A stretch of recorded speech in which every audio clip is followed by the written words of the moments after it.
조금 더 보태가지고 드디어 왔다. 속도, 거리 속도, 가속도 이렇게 좀 얘기해 볼까요?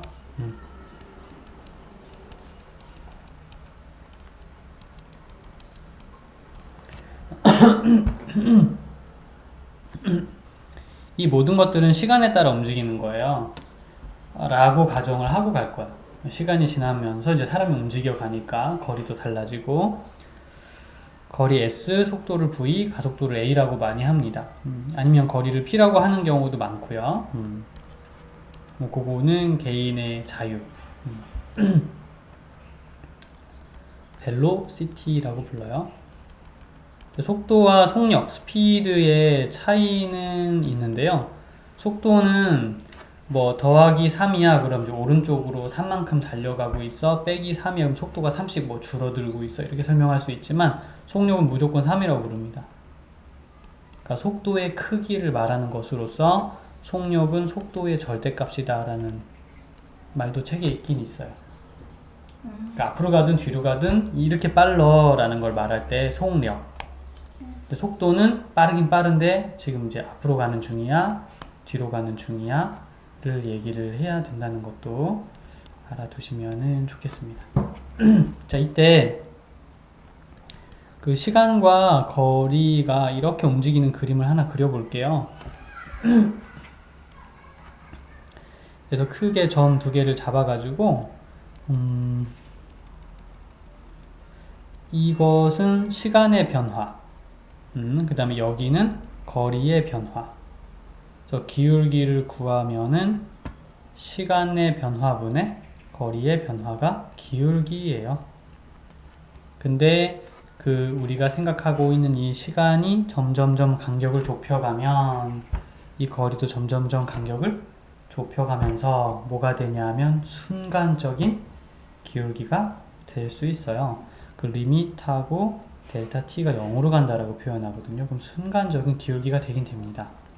아무튼 기울기예요. 근데 그게 또 다른 뜻이 있지 않나? 시간분의 거리를 뭐라고 부르더라 우리가 또? 속력, 속도 이렇게 부를 수 있거든요. 만약에 플러스 마이너스를 집어넣는다 그러면 속도가 되게 돼요. 근데 그게 기울기잖아. 순간적인 기울기가 곧 뭐와 같다? 속도구나. 즉 기울기는 미분하면 나오는 거 아니겠어요? 미분하면 거리를 미분하면 뭐가 나온다? 속도가 되는구나 라는 깨달음을 하나 얻게 된답니다. 내 말 너무 복잡하지 않았니? 요 그래프 때문에 이런 생각을 하게 될 수 있지 않을까 싶어요. 그래프로 이런 생각을 설명해 볼 수 있지 않을까 싶어요. 마찬가지로 이쪽은 시간이 있고 이쪽은 속도가 있습니다. 플러스 마이너스가 가능하다라고 이제 얘기하기 때문에 속도라고 적을게요. 그래서 시간에 따라 속도가 막 변하는 것이 눈에 띄어. 이때 여기랑 여기랑 계산해서 이렇게 뭔가가 간다고 생각해 보자 이거야. 그러면 이쪽에서 이쪽까지 얘가 변한 것을 시간이 변했다라고 말할 수 있을 거고요. 위아래가 변한 것은 속도가 변했다고 말할 수 있습니다. 그래서 시간분의 속도를 계산을 하면 이게 기울기죠. 두 점의 지금 기울기, 밑변분의 높이. 근데 난 이거 어디서 많이 본 것 같아. 시간분의 속도는 바로 가속도로가 부르던 적이 있었던 것 같아. 이렇게. 근데 그게 또 기울기인 거야. 여기다 리밋을 해가지고 델타 t를 0으로 보내주면 그게 순간적인 기울기로 변할 겁니다. 해서 그거는 기울기 뭘로 구해요? 미분하면 되죠. 그래서 미분하면 뭐가 되는구나? 가속도가 되는구나 야 라고 말할 수 있는 거죠. 미분을 하면 가속도가 될 수 있구나. 그래서 총정리하면은 거리는 미분을 하면 뭘 알려줘? 속도를 알려주고, 속도는 미분을 하면 가속도를 알려줍니다 라는 생각을 완성하게 된 거예요. 뭐 외우면 할 수 있겠지만 설명할 수 있는 사람이 별로 없어서 자꾸 이제 이렇게 설명하면 설명이 될 수 있어 라는 얘기를 좀 강조하고 있는 중이에요, 요새는. 그래서 기울기 가, 때로는 시간분의 거리, 시간분의 속도가 사실은 서로 같은 하나의 존재를 설명하고 있었던 것이었구나. 그래서 기울기를 속도라고 말해도 괜찮구나. 기울기를 가속도라고 말해도 괜찮겠구나. 라는 이제 이해할 만한 근거가 좀 되는 거죠. 알겠니? 네. 그리하여서 또 시작되는 거야. 지금 이제 이분께서 뒤에서 네, 그 우리가 한 이야기를 잔뜩 해요. 근데 조금 어렵게 해. 약간 좀 이해하기 쉽진 않더라고요. 그래서 미리 한번 이렇게 얘기를 좀 해보고요. 네. 일단은 여기 뭐가 있다. 자, 그 어떤 기차가 제동을 건 후 t초 동안 달린 거리가 s입니다. 기차가 제동을 걸었대요. 그때부터 시간을 재기 시작을 해서 t초 동안 달린 거리랍니다. 여기는 시간이고요. 이때 제동을 건 후 정지할 때까지의 움직인 거리를 구하여라.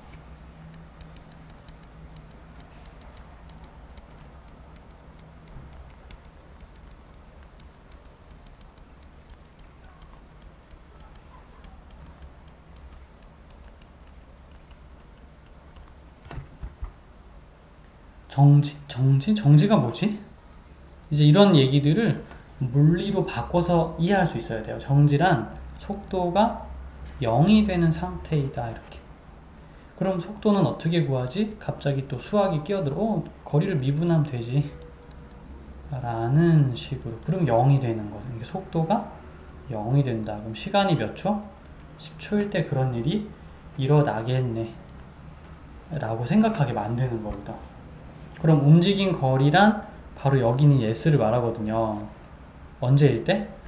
10초인 그 상황에서 라고 얘기할 수 있겠습니다. 30에 10의 1.5의 10의 제곱이에요. 300의 1.5의 100인 거죠. 300에서 150을 빼니까 150m 같겠네. 이런 식으로 기차 움직인 거리 막 계산이 가능하거든요.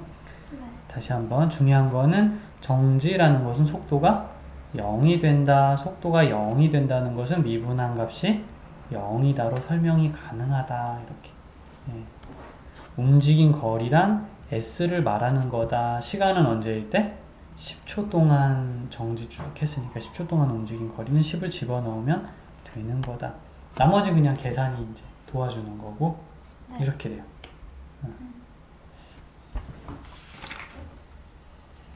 그리고 여기 보면 위치는 거리와 같은 개념입니다. 그래서 거리나 위치나 높이나 깊이나 다 같은 개념으로 쳐요.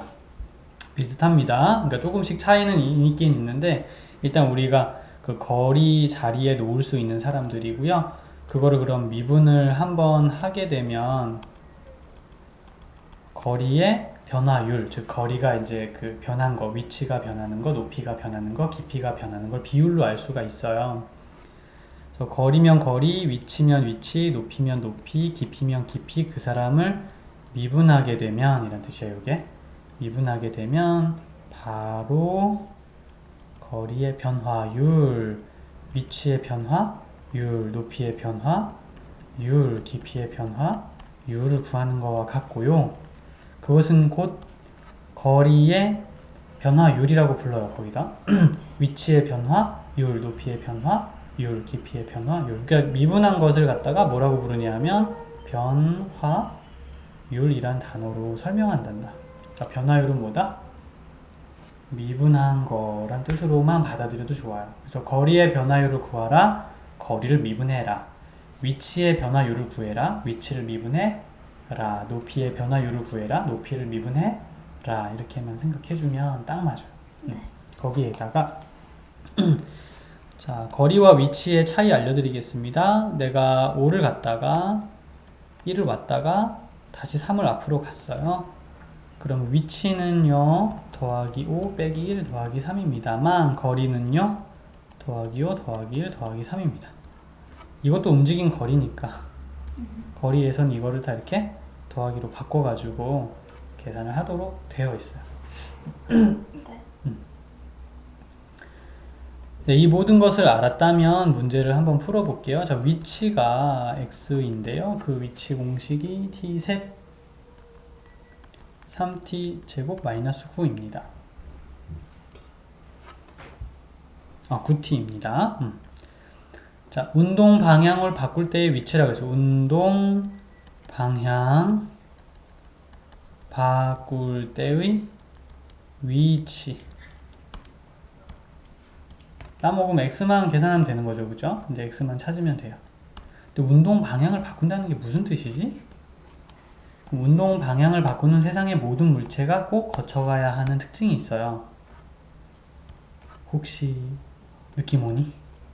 잠시 속도가 0이 됩니다. 자동차가 앞으로 가다 뒤로 가려고 하면 잠깐 섰다 가야 돼요.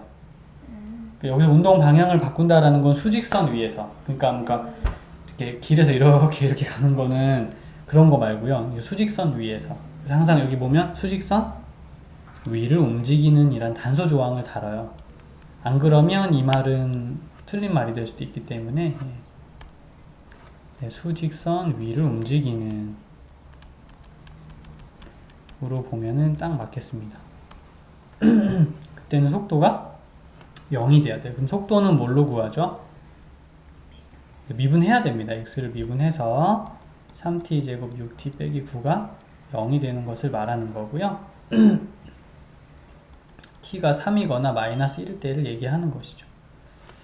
알겠습니까? 끝. 네.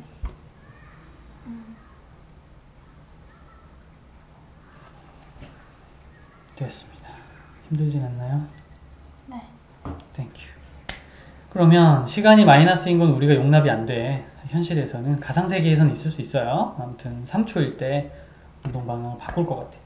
그러면 시간 t 자리에 3을 집어 넣어 주십시오. 게임 끝. 뭐 이런 거예요. 네. 근데 이런 방식으로 문제를 계속 좀 풀어주면은 됩니다. 그런데 물리 때문에 종종 많이 막힐 수 있는데요. 그건 어디서 막힐지 나도 잘 모르겠지만 그런 곳이 나온다면 꼭 같이 좀 해결하고 넘어가도록 하고요. 네. 아직은 좀 시험 대비에 여유가 좀 있다고 생각되거든. 그래서 미분까지 다음 시간에 한 번 더 해가지고 좀 안전하게 끝을 내줄게. 네. 적분은 미분을 거꾸로 생각한다에서부터 시작하기 때문에 미분을 잘하는 잘하는 게 일단 적분도 잘 적응하는 지름길이에요. 근데 계산뿐만 아니라 이런 쓸모가 있다, 저런 좀 뭐 그 사용 저런 그 활용이 있다, 뭐 이런 거를 좀 얘기하려고 애를 많이 썼는데 많이 부족해. 더 좀 많이 알고 싶을 때는 저기 자료 많으니까 얘기를 해주라. 일단 그런 얘기가 나오면 더 복잡해지거든. 그래서 일단 요 정도에서 끊되 요게 다는 아니라는 거 좀 알려주고 싶어요. 이보게.